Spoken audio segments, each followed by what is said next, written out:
Welcome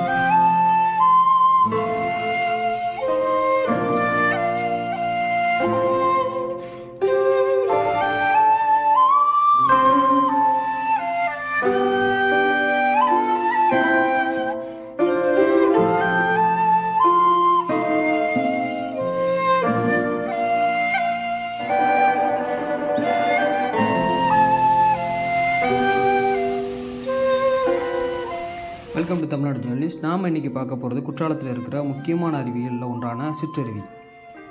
மற்ற அருவிகளுக்கும் இந்த அருவிக்கும் பல வித்தியாசங்கள் இருக்குது. இந்த அருவியின் வழியாக தான் குற்றாலத்தின் தாய் அருவியான தேனருவி செண்பக தேவி அருவிக்கு போக வழி இருக்குது. இந்த அருவி மட்டும்தான் குற்றாலத்தில் வனத்துறையின் கட்டுப்பாட்டில் இயங்குது. சில ஆண்டுகளுக்கு முன்பு வரை எல்லா சுற்றுலா பயணிகளும் சிற்றருவி வழியாக தான் மேலே இருக்கிற மலைப்பாதையில் சென்று மலையின் உச்சியில் உள்ள தேனருவி வரையிலும் போய் குளிச்சுட்டு வந்தாங்க. ஆனால் வனத்துறை அதை நிறுத்தி உச்சநீதிமன்றம் வரைக்கும் போய் வழக்கு பதிவு செஞ்சு இப்போ வெற்றியும் கண்டாங்க. இந்த அருவியோட வனப்பகுதி மிகவும் செழிப்பாகவே இருக்குது. வனத்துறை சார்பாக பல விழிப்புணர்வு பதாகைகள், வன பாதுகாப்பு சம்பந்தப்பட்ட பதாகைகள் வைக்கப்பட்டிருக்காங்க. இப்போது நாம் பேசிகிட்டு இருக்கும்போதே இந்த நேரம் சிற்றருவியில் தண்ணி மிக சிறப்பாகவே உள்ளது. பெண்களும் ஆண்களும் தனித்தனியாக குளிக்கும் வண்ணம் அறைகள் அமைக்கப்பட்டிருக்கும். இந்த அருவிக்கு நாம் போகும்போதே ஒரு பெரிய வனத்துக்குள்ளே போகிற உணர்வை தரும்.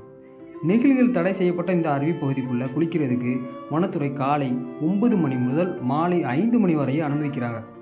இங்கே குளிக்கிறதுக்கு ஒரு நபருக்கு வெறும் 5 ரூபா தான் கட்டணம் வசூலிக்கிறாங்க. 2 ரூபா முதல் 5 ரூபா வரைக்கும், சில டைம் 2 ரூபா, சில டைம் 5 ரூபா வரைக்கும் வசூலிக்கிறாங்க. சனி ஞாயிறு கூட்டத்தை தவிர்க்க வாரம் விடுமுறை அல்லாத நாட்களில் நீங்கள் வந்தீங்கன்னா குற்றாலத்தின் சீசனை நீங்கள் சிறப்பாகவே அனுபவிக்கலாம். என்னதான் சிறப்பாக அருவியை வனத்துறை கையாண்டாலும் இன்னும் அதிகார துஷ்பிரயோகம் நடக்க தான் செய்யுது. நாம் போயிருந்தப்போ மேலே செல்ல தடை செய்யப்பட்டிருக்கும் பகுதிக்குள்ளே சில குடும்பங்கள் மட்டும் போய் குளிச்சுட்டு வந்துட்டு இருந்தாங்க. அது நமக்கு ரொம்ப அதிர்ச்சியை தந்துச்சு. இது தமிழ்நாடு அரசு கண்காணித்து அனைவருக்கும் ஒரே சட்டம் என்பதை நிலைநாட்ட வேண்டும். இது என்னென்னா, அவங்களோட குடும்பத்தை சார்ந்த யாராவது ஒருத்தங்க உயர் பதவியில் இருப்பாங்க. அவங்க குடும்பத்துக்கு மட்டும் மேலே போய் குளிச்சுட்டு வர அனுமதிக்கிறாங்க. அவங்க என்ன பண்ணுவாங்க, மக்கள் எல்லாம் கீழே குளிக்கிறாங்க. எங்கே மெயின் அருவியில் குளிக்கிறாங்க, அப்புறம் சிற்றருவியில் குளிக்கிறாங்க. இவங்க மேலே போய் குளிக்கிறதுனால அவங்க குளித்து விட்ட தண்ணியில் தான் நம்ம குளிக்கிற மாதிரி ஒரு நிலைமை ஏற்படுது. இப்போ அதனால் பெரிய ஒரு அசம்பாவிதங்கள் எதுவும் ஏற்பட்டுருச்சுன்னா இவங்க யாருக்கு பதில் சொல்லுவாங்க என்னன்னு தெரியல. கீழே என்னென்னா அழுக்கு தண்ணி அப்படிங்கிற ஒரு இதுக்குள்ளே நம்ம போகலை. இருந்தாலும் அது ஒரு தவறான செயலாகவே பார்க்கப்படுது. இந்த வாரம் சீசன் ரொம்ப அருமையாகவே இருக்குது. குற்றாலத்தில் இந்த வாரம் எல்லா அருவிகள்லையுமே நல்ல நிலையில் தண்ணி விழுது. எல்லா அருவிகள்லையுமே குளிக்கிறதுக்கும் நார்மலாகவே விடுறாங்க. என்ன ஒரு சில நேரங்களில் கூட்டம் அதிகமான நேரங்களில் காவல்துறை வரிசையில் விட வேண்டி வருது.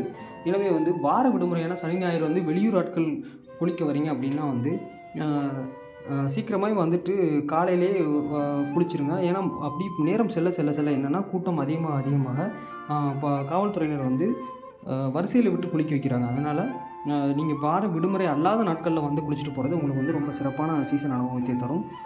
மேலும் பாதுகாப்பான பயணங்களை நீங்கள் செய்யணும். குற்றாலத்திற்கு வரக்கூடிய மக்கள் இப்போ வர்ற வழியில் ஒரு சில விபத்துகளை சந்திப்பதாக வருஷம் தகவல் வரும். இந்த வருஷமும் அதே மாதிரி தான் வருது. வர்றவங்க மது அருந்துதல் போன்றவற்றை உங்களுக்கு தனிப்பட்ட விஷயங்களை இங்கே தங்கிட்டு அதுக்கப்புறமா செய்யுங்க. வாகனத்தில் வரும்போது மது அருந்திவிட்டு வராதிங்க. பாதுகாப்பாக வாங்க, பாதுகாப்பாக சீசனை அனுபவிச்சுட்டு பாதுகாப்பாகவே ஊர் போய் சேருங்க என்பதே நமது ஒரு கருத்தாக உள்ளது. நன்றி.